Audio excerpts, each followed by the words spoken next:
Yang keenam adalah bioma taiga. Bioma ini umumnya terdapat di daerah antara subtropika dengan daerah kutub, seperti di daerah Skandinavia, Rusia, Siberia, Alaska, dan Kanada.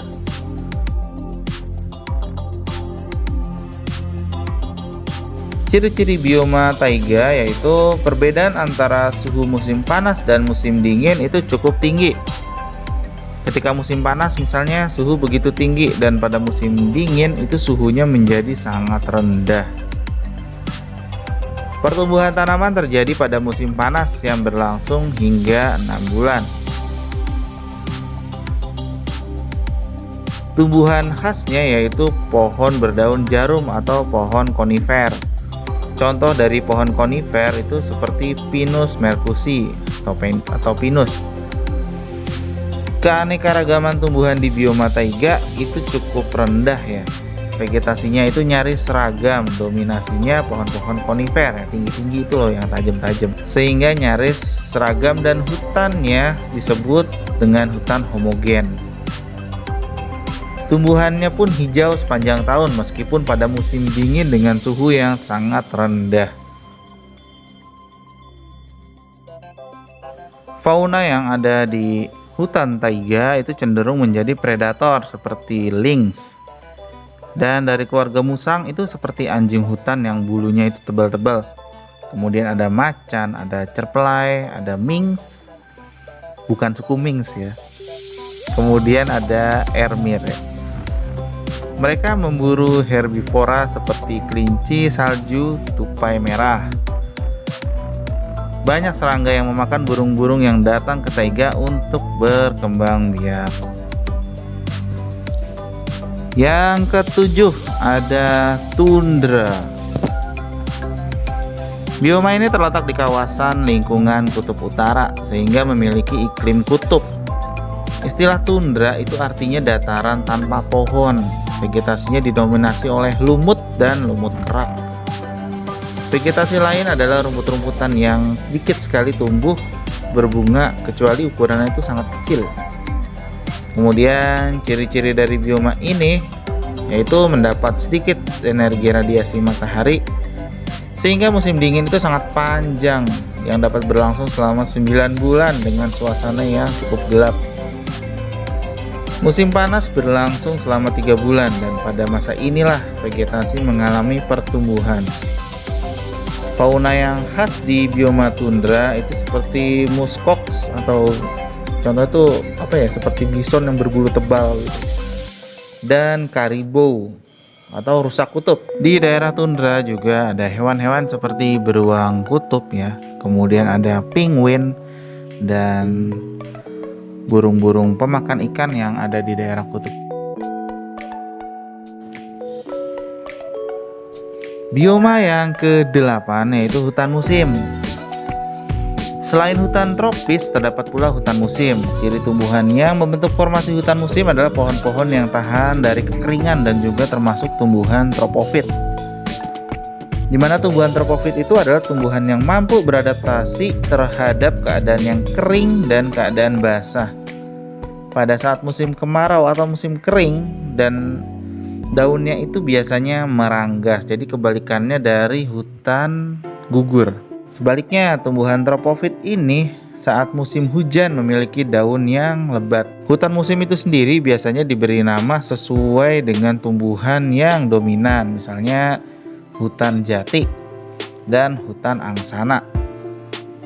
Di Indonesia, hutan musim dapat ditemukan di Jawa Tengah dan di Jawa Timur. Sedangkan faunanya biasanya ada harimau, rusa, dan babi hutan. Makanya ada harimau Jawa kan. Itu salah satu fauna yang ada di hutan musim. Kemudian ada hutan lumut. Nah, hutan lumut ini agak beda dengan tundra. Jadi hutan lumut banyak ditemukan di lereng gunung atau pegunungan yang terletak pada ketinggian di atas batas kondensasi uap air. Disebut hutan lumut karena vegetasi yang dominan itu memang tumbuhan lumut. Lumut yang tumbuh tidak hanya di permukaan tanah dan bebatuan, tapi juga menutupi batang-batang pohon yang ada di sana. Jadi pada hutan lumut yang tumbuh tidak hanya lumut saja, melainkan hutan yang banyak pepohonannya tetapi tertutup oleh lumut. Sepanjang hari hutan ini hampir selalu hujan karena memiliki kelembapan yang tinggi dan suhu rendah sehingga menyebabkan timbulnya embun terus-terusan. Mungkin kalau yang suka naik gunung akan bertemu dengan hutan lumut ini. Kemudian yang terakhir, yang ke-10 itu adalah hutan mangrove.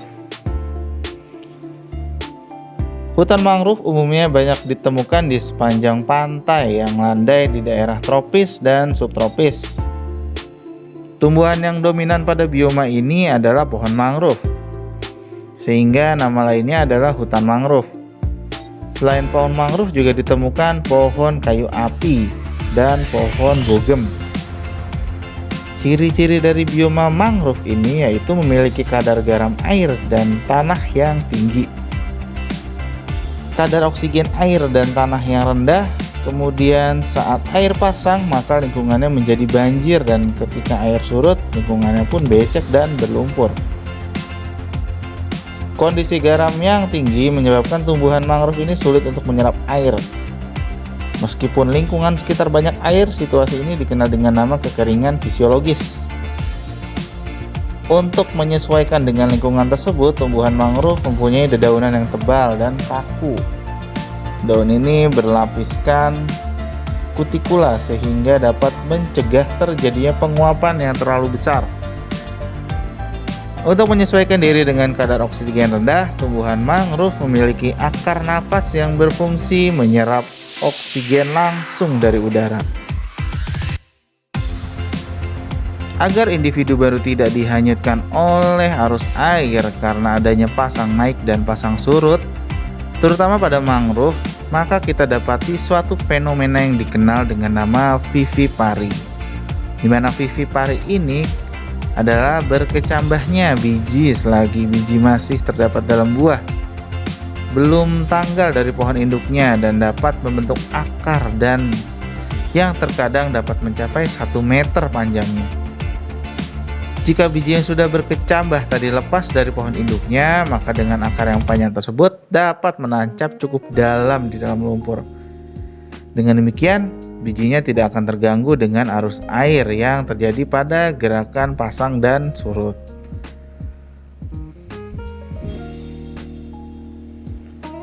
Hutan mangrove di Indonesia sendiri itu terdapat di sepanjang pantai timur Sumatera, pantai barat dan selatan Kalimantan, dan sepanjang pantai Irian.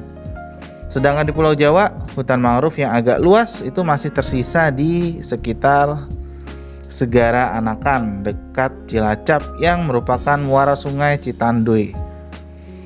Jenis-jenis hewan yang dapat ditemukan dalam lingkungan hutan mangrove yang utama itu adalah ikan dan hewan-hewan melata seperti buaya, biawak, serta burung-burung yang bersarang di atas pohon-pohon mangrove.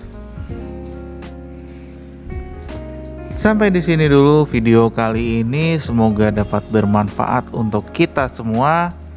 Jangan lupa subscribe dan klik lonceng notifikasinya agar tidak ketinggalan video-video selanjutnya. Like dan share ke teman-teman kalian supaya lebih bermanfaat ke depannya. Akhirul kalam, wassalamualaikum warahmatullahi wabarakatuh. Demikian video kali ini. Jangan lupa klik subscribe, like, dan share video ini agar kami bisa lebih semangat dalam membuat konten pendidikan lainnya. Wassalamualaikum.